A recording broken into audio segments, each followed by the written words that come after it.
Hello दोस्तों, स्वागत है आपका हमारे यूट्यूब चैनल याहू बापा पे। इस वीडियो ट्यूटोरियल में आप CSS के एडवांस सेलेक्टर्स के बारे में सीखने वाले हैं। एडवांस सेलेक्टर्स में भी एट्रीब्यूट सेलेक्टर्स। पिछली वीडियो ट्यूटोरियल में हमने आपको बताया था कि जो सेलेक्टर्स होते हैं CSS में वो 4 तरीके के होते हैं: simple selector, combinator selector, attribute selector और फिर सूडो क्लासेस। पिछली जो लास्ट वीडियो थी हमारी, उसमें आपने सिंपल सेलेक्टर और कॉम्बिनेटर सेलेक्टर्स तो सीख लिया था। इस वीडियो में आप एट्रीब्यूट सेलेक्टर देखने वाले हैं। आइए देखते हैं हमारे पास एट्रीब्यूट सेलेक्टर कौन कौन से हैं। यहाँ पर आपको दिख रहे हैं कि हमारे पास कुल 7 टाइप्स के जो एट्रीब्यूट सेलेक्टर्स हैं। यहाँ पर हमने ए लिया हुआ है। ए की जगह पे आप कोई और टैग भी ले सकते हैं, मतलब कि कोई भी टैग एट्रीब्यूट। अब एट्रीब्यूट आपको दिख रहा है यहाँ पर और एक वैल दिख रही है। ये एट्रीब्यूट क्या होता है और इसकी वैल का क्या मतलब? वैल का मतलब है वैल्यू, ATTR का मतलब है एट्रीब्यूट। यहाँ पर देखिए जैसे एक टैग लिया हुआ हमने, टेबल टैग, और जो इसके अंदर ऑरेंज कलर में दिख रहे हैं जैसे width, border, cell padding, cell spacing, ये सब क्या हैं? ये टेबल के एट्रीब्यूट्स हैं। और जो अंदर इन्वर्टेड कोट्स के अंदर दिख रही हैं वो इसकी वैल्यूज़ हैं। एक एग्जांपल और देखिए यहाँ पर इमेजेस का, जहाँ पे सोर्स, ऑल, टाइटल, ये क्या है? इमेज के एट्रीब्यूट्स हैं। अब हम क्लासेस से नहीं, एट्रीब्यूट से टारगेट करेंगे CSS में। एक एग्जांपल और देखिए, जैसे ये इनपुट है, इसमें टाइप रेडियो दिया हुआ है। जो टाइप है वो है एट्रीब्यूट किसका? इनपुट का। ऐसे ही नेम और वैल्यू भी एट्रीब्यूट हैं इनपुट के, और ये इनकी वैल्यूज़ हैं। तो आइए देखते हैं सबसे पहला वाला जो हमारा एट्रीब्यूट है उससे हम क्या कर सकते हैं। इसका मतलब है कि स्पेसिफिक कोई एक एट्रीब्यूट हम बता दें टैग के साथ कि जिसके अंदर ये यूज़ हो रहा हो। आइए देखते हैं इसे प्रैक्टिकली। यहाँ पर आपको दिख रहा है कि हमने एक HTML का डॉक्यूमेंट बनाया है जिसमें हमने 2 इमेजेस रखी हैं, बीच में एक पैराग्राफ है, और पैराग्राफ में हमने 3 लिंक्स डाले हैं, और नीचे एक फॉर्म है। तो इस पे हम अपने एट्रीब्यूट सेलेक्टर सीखने वाले हैं। तो यहाँ पर देखिए सबसे पहला जो हमारा एट्रीब्यूट सेलेक्टर है वो क्या कहता है। अब जैसे मैंने टारगेट करना है इमेजेस को, वो वाली इमेजेस जिनके अंदर ऑल्ट नाम का एट्रीब्यूट यूज़ हुआ। अब देखिए यहाँ पर नीचे पहली इमेज है, इसमें ऑल्ट एट्रीब्यूट यूज़ हो रहा है, और दूसरी वाली इमेज में नहीं हो रहा है। यहाँ पे देखिए नहीं हो रहा है। अब मैं इसको अगर टारगेट करना चाहूँ, यहाँ पर हम पहले टैग का नाम लेंगे और टैग के बाद यहाँ पे हम डालेंगे स्क्वेयर ब्रेसेस। स्क्वेयर ब्रेसेस के अंदर मैंने जैसे लिख दिया ऑल्ट। इसका मतलब है कि वो वाली सारी इमेजेस सेलेक्ट हो जाएं जिसमें ऑल्ट नाम की प्रॉपर्टी यूज़ की गई है। अब जैसे मैं यहाँ पर दे देता हूँ border, border 3 pixel solid red. यहाँ देखिए फर्स्ट इमेज सेलेक्ट हो गई है क्योंकि फर्स्ट इमेज में यहाँ पर ऑल्ट नाम की प्रॉपर्टी यूज़ की गई थी। ये देखिए, तो ये है ऑल्ट। अगर मैं यहाँ लिख देता हूँ वो वाली सारी प्रॉपर्टीज इमेजेस सेलेक्ट हो जाएं जिनके अंदर टाइटल नाम का एट्रीब्यूट यूज़ हुआ है। तो सेव किया मैंने फाइल को, ये देखिए यहाँ पर सिर्फ टाइटल नाम का वो वाली यूज़ होगी। अब जैसे मैं यहाँ पर एक एग्जांपल और ले लेता हूँ इनपुट का, और इनपुट में मैंने यहाँ पे दे दिया जिसके अंदर टाइप नाम की प्रॉपर्टी यूज़ की गई है, और उसका बॉर्डर जो है वो 3 पिक्सल सॉलिड ब्लू कलर का हो जाए। यहाँ देखिए, यहाँ है तो ये भी है मगर इसका बॉर्डर नहीं लग सकता, तो इस पे नहीं लगा वैसे तो आपने ये देखा। यहाँ पर हम एंकर का एक एग्जांपल ले लेते हैं, वो वाले सारे एंकर्स जिनके अंदर टारगेट नाम का एट्रीब्यूट यूज़ किया गया, और उसका कलर यहाँ पे हम कर देते हैं रेड। ये देखिए यहाँ पर आपको दिख रहा है, तो ये ही रेड हुआ, ये नहीं हुआ। अगर आप यहाँ पे पैराग्राफ में देखेंगे तो इस वाले एंकर में हमने नहीं टारगेट यूज़ किया गया। यहाँ पर देखिए ये एक एंकर है, इस पे ब्लैंक लगाया है टारगेट, तो इसी पे टारगेट हुआ। और यहाँ पे भी एंकर के अंदर हमने टारगेट नाम का एट्रीब्यूट यूज़ नहीं किया, तो सिर्फ एक ही एंकर पे किया है, तो उसी समय वो ही सिर्फ रेड हुआ है। हमारा दूसरा एट्रीब्यूट सिलेक्टर है जिसके अंदर हम एट्रीब्यूट तो बताएंगे मगर उसकी एग्जैक्ट वैल्यू भी बताएंगे। अगर वो वैल्यू वाला मैच कर जाता है तो वही एट्रीब्यूट, वही टैग सिलेक्टेड हो जाएगा। यहाँ पर देखिए हमारे पास 2 इनपुट टेक्स्ट के हैं और एक पासवर्ड का है। अब मैं यहाँ पर एग्जैक्ट बताता हूँ उसे। जैसे मैंने ले लिया, इसको मैं डिलीट कर देता हूँ, और यहाँ पर मैं ले लेता हूँ इनपुट, और इसके अंदर दे दिया टाइप, और उसकी वैल्यू दे दी = दे के। यहाँ पे इन्वर्टेड कोट्स के अंदर सिंगल कोट ले लो या इन्वर्टेड कोट ले लो, दोनों में चल जाता है, और यहाँ पे दे दिया टेक्स्ट। तो देखिए टेक्स्ट वाला ही सिलेक्टेड हुआ, सिर्फ ये हमारा सिलेक्टर है। अगर मैं यहाँ पे लिख दूंगा पासवर्ड, तो देखिए लास्ट में पासवर्ड वाला सिलेक्ट हो गया।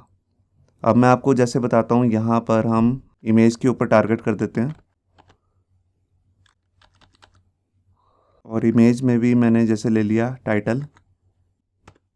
तो यहाँ पर देखिए हम इस वाले इमेज को टारगेट कर रहे हैं जिसके अंदर एग्जैक्ट वैल्यू आ रही हो फ्लावर, और यहाँ पर भी हम बॉर्डर ही लगा देते हैं रेड कलर का। तो यहाँ से कॉपी करके मैंने इसमें डाला।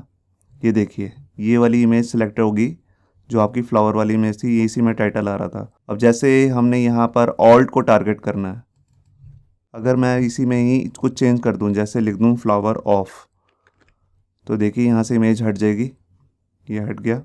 अब मैं यहाँ पर ले लेता हूँ ऑल्ट, और ऑल्ट के अंदर मैं यहाँ पर दे देता हूँ इमेजेस ऑफ कैट। सेव किया। ये देखिए यही वाली इमेज सेलेक्ट होगी, यहाँ पर आपको दिख रहा होगा नीचे HTML में, यहाँ पर हमने ऑल्ट में इमेजेस ऑफ कैट डाला हुआ है। अगर मैं खाली इमेजेस ऑफ लिखूँ तब भी ये सिलेक्ट नहीं होगा, ये देखिए नहीं हुआ। अगर मैं यहाँ पर इमेज का आई छोटा कर दूँ तब भी ये प्रॉपर्टी सेलेक्ट नहीं करेगी इसे, क्योंकि इसे एग्जैक्ट कैपिटल केस में चलता है, जो आपने बड़ा लिया है वो बड़ा ही डालना पड़ेगा तभी ये मैच करेगा। तो यहाँ देखिए तभी इसने ये सिलेक्ट कर लिया। तो ये था हमारा एट्रीब्यूट विद वैल्यू। अब हमारे पास तीसरे एट्रीब्यूट है यहाँ पर, जिसमें एट्रीब्यूट के साथ आप यहाँ पे ऐसा साइन देंगे अप का। ये आपको कीबोर्ड में 6 के साथ यूज़ कर सकते हो, 6 के ऊपर होता है, शिफ्ट लगा के आप इसे यूज़ कर सकते हो, और उसमें एग्जैक्ट वैल्यू। तो इसका मतलब क्या होता है कि एट्रीब्यूट की जो यहाँ पर वैल्यू लिखी जा रही है उससे ही स्टार्टिंग हो रही है उस एट्रीब्यूट की वैल्यू की। अब यहाँ पर देखिए हमने जैसे इमेज लिया था, अब मैं यहाँ से अगर इमेज हटा दूँ तो ये नहीं चलेगा। ये देखिए यहाँ से हट गया, मगर अगर मैं इसमें यहाँ पे अप का एरो लगा दूँ तो ये चलेगा। ये देखिए क्योंकि ऑल्ट जिसकी वैल्यू इमेजेस से शुरू हो रही हो, अगर मैं यहाँ पर कैट वगैरह कुछ लिख दूंगा तो नहीं चलेगा। ये देखिए मैंने कैट लिखा, अभी हट जाएगा, ये देखिए हट गया, क्योंकि यहाँ तो कैट से एंड हो रहा है मगर इमेज से ही स्टार्टिंग हो रही है। ये देखिए और भी हम कोई एग्जांपल समझ सकते हैं, जैसे यहाँ पर टाइटल का है, अगर हम यहाँ पर टाइटल और यहाँ ले ले फ्लावर तो भी चल जाएगा, क्योंकि उसमें एग्जैक्ट वैल्यू भी फ्लावर ही है और स्टार्टिंग और एंड दोनों ही फ्लावर से हो रहे हैं। तो यहाँ से आपको क्लियर हुआ ये, इसका मतलब है स्टार्टिंग जहाँ से इस वैल्यू की हो रही हो। अब हमारा यहाँ पे चौथा एट्रीब्यूट है जिसमें यहाँ पर एट्रीब्यूट के साथ पाई का साइन आता है। तो इसका मतलब क्या होता है, जो भी वैल्यू यहाँ पे डाली जा रही है स्टार्टिंग तो उससे हो रही हो मगर उसके साथ में डैश भी यूज़ हो रहा हो। डैश मतलब कि जिसे हम माइनस भी कर सकते हैं, वो यूज़ हो रहा हो। अब यहाँ पर जैसे हम यहाँ पे डाल देते हैं इमेज और यहाँ पे लिख दिया ऑल्ट, तो ये देखिए ऑल्ट को तो इसने सेलेक्ट कर लिया क्योंकि यहाँ पे स्टार्टिंग हो रही थी, मगर अगर मैं यहाँ पर पाई का साइन डालूंगा तो यहाँ पर कुछ काम नहीं होगा। ये देखिए हट गया, क्योंकि यहाँ इमेज से स्टार्टिंग तो हो रही है मगर उसके साथ एक कंडीशन और है कि यहाँ पर साथ में पाई का साइन आया। देखो पाई का साइन लगा दिया तो ये देखिए सिलेक्ट हो गया। ये प्रॉपर्टी कुछ ज़्यादा यूज़ नहीं होती है, अगर मैं यहाँ पर ऑफ लगा दूँ तभी ये प्रॉपर्टी सिलेक्टेड रखेगी इसे। ये देखिए इसका मतलब है स्टार्टिंग तो इससे हो ही रही हो इमेज से और साथ में हाइफन भी लगाओ, तो ये है इसमें पाई का साइन का मतलब। यहाँ पे है हमारा पांचवा एट्रीब्यूट सिलेक्टर, जिसमें है यहाँ पर डॉलर का साइन आ रहा है। तो डॉलर का क्या मतलब है, जहाँ पर जो वैल्यू है उससे एंड हो रहा हो एट्रीब्यूट की वैल्यू का। तो यहाँ पर अब मैं यहाँ से ये तो हटा देता हूँ और यहाँ पे लिख देता हूँ कैट और यहाँ पे लगा देता हूँ डॉलर का साइन, जो आपको कीबोर्ड में 4 के ऊपर मिलेगा। शिफ्ट के साथ आप इसे यूज़ कर सकते हैं। तो देखिए अभी भी इसने कैट को बॉर्डर लगा रखा है क्योंकि इसे मिल रहा है। अगर मैं यहाँ पर कुछ और लिख दूँ, जैसे लिख दूँ ऑफ, तो ये यहाँ से हट जाएगा। ये देखिए हट गया, क्योंकि ऑफ से एंड नहीं हो रहा है, एंड तो कैट नाम की से हो रहा है। जो पूरी वैल्यू हो उसमें एंड में कहीं पर भी कैट आना चाहिए। तो ये है इसकी वैल्यू का मतलब। अब मैं आपको जैसे यहाँ पर दिखाता हूँ, यहाँ पे जो लास्ट वाला एंकर टैग है इसको यहाँ पर दिखाता हूँ मैं आपको। यहाँ पर देखिए यहाँ पर एंकर के अंदर जो images/logo.png आ रहा है। अब हम ऐसी इमेज एंकर को सिलेक्ट करेंगे जिसमें एंड में .png आ रहा हो। तो यहाँ पर मैं गया और यहाँ पर मैंने ले लिया एंकर और यहाँ पे ले लिया उसका href और यहाँ पर ले लिया डॉलर का साइन और यहाँ पर मैंने लिख दिया .png और यहाँ पे मैंने उसका कलर जो है वो दे दिया रेड। तो ये देखिए यहाँ पर ये रेड हो गया, बाकी 2 एंकर जो और आ रहे हैं वो रेड नहीं हुए। तो यहाँ आपको क्लियर हो रहा होगा कि हमने डॉलर का साइन एंड के लिए यूज़ किया है, मतलब कि जो भी वैल्यू आ रही है HREF की, जो भी कहीं पर भी एंकर के अंदर वैल्यू आ रही होगी, उसका जो भी एंड होगा वो .png से हो रहा होगा। अगर मैं यहाँ पे लिख दूँ .net, तो देखिए ये बीच वाला सेलेक्ट हो गया। क्यों? क्योंकि हमने इसके अंदर एंकर में लिखा है yahoo-baba.net, तो नेट से एंड हो रहा है, तभी यहाँ पर ये एंकर रेड हो गया। तो आपको क्लियर हो गया होगा। अब एट्रीब्यूट सेलेक्टर में यहाँ पे हमारे पास छठी वैल्यू है, जिसके अंदर एट्रीब्यूट के साथ हम स्टार यूज़ कर सकते हैं। स्टार का मतलब है जो भी वैल्यू है वो बेशक स्टार्टिंग हो रही हो उससे, या एंड हो रहा हो, या कहीं बीच में आ रही हो, कहीं पर भी वैल्यू एग्जिस्ट कर रही हो, मगर कर रही हो एट्रीब्यूट के अंदर।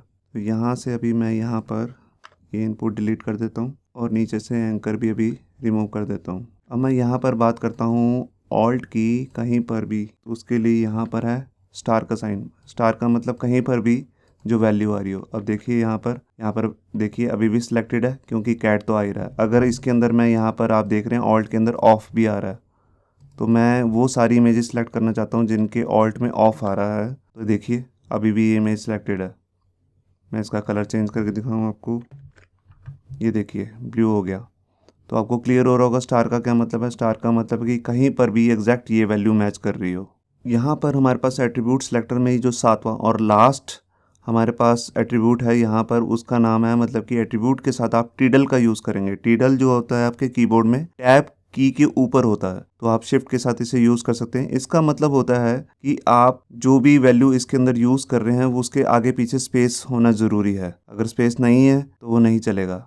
अब देखिए हमारा जो यही वाला एग्जाम्पल है, यहाँ पर अगर मैं ऑफ और इमेज के बीच में स्पेस ख़त्म कर दूँ, मगर ये एट्रीब्यूट अभी भी स्टार वर्क करेगा क्योंकि ऑफ तो कहीं ना कहीं आ ही रहा है। मगर अगर मैं यहाँ पर टिडल लगा दूँ तो ये इमेज सेलेक्ट होनी बंद हो जाएगी। ये देखिए यहाँ पर नहीं हो रहा, अभी इसको टारगेट नहीं कर पा रहा क्योंकि इमेज ऑफ तो है मगर उसके आगे पीछे स्पेस नहीं है, बाद में है स्पेस। अगर मैं यहाँ पर भी स्पेस लगा दूँ और सेव करके दिखाऊँ आपको, ये देखिए अब इसने टारगेट कर लिया इसे।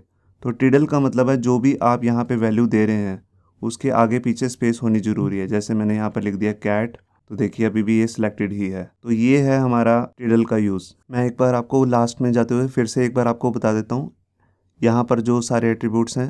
पहला वाला जो एट्रीब्यूट है, मगर हमने यहाँ पर वैल्यू को टारगेट नहीं करना, सिर्फ एट्रीब्यूट को करना है। जैसे इमेज, वो वाली सारी इमेजेस जिनके अंदर ऑल्ट नाम की प्रॉपर्टी यूज़ हो रही है, ऐसा कुछ। ये है एट्रीब्यूट विद वैल्यू, मतलब कि एग्जैक्ट जो इसके अंदर वैल्यू दी जा रही है वही वैल्यू अगर मैच करेगा तो एट्रीब्यूट को सिलेक्ट करेगा वो। यहाँ पर है अपर का साइन, इसका मतलब है कि स्टार्टिंग एग्जैक्ट इसी वैल्यू से हो रही हो एट्रीब्यूट की। यहाँ पर है पाई का साइन, इसमें भी मतलब यही है कि एग्जैक्ट वैल्यू से स्टार्टिंग हो रही हो मगर उसके साथ डैश का साइन का, जिसका हाइफन कहते हैं हम, उसका यूज़ हो रहा हो। डॉलर का मतलब है एंड हो रहा हो इस वैल्यू से एग्जैक्ट। स्टार का मतलब है कहीं पर भी एग्जैक्ट वैल्यू कहीं पर भी मैच कर रही हो एट्रीब्यूट के अंदर, आगे पीछे कहीं पर भी ये वैल्यू आ रही हो। और टिडल का मतलब है जो वैल्यू है उसके आ तो कहीं भी रही हो, स्टार की तरह ही वर्क करता है मगर उसके आगे पीछे स्पेस होनी ज़रूरी है। तो आपको सिंपल सेलेक्टर, कॉम्बिनेटर सेलेक्टर और एट्रीब्यूट सेलेक्टर सारे समझ में आ ही गए होंगे। इससे अगली वीडियो में हम प्यूसूडो क्लासेस के बारे में डिस्कस करने वाले हैं और प्यूसूडो एलिमेंट्स, तो वो वीडियो देखना मत भूलिए। होप सो आपको ये हमारा वीडियो ट्यूटोरियल अच्छा लगा होगा। अगर अच्छा लगा है तो वीडियो को प्लीज़ लाइक करना मत भूलिए। अगर आप ऐसे ही रेगुलर अपडेट चाहते हैं तो हमारे चैनल याहू बाबा को सब्सक्राइब करना मत भूलिए। Thank you.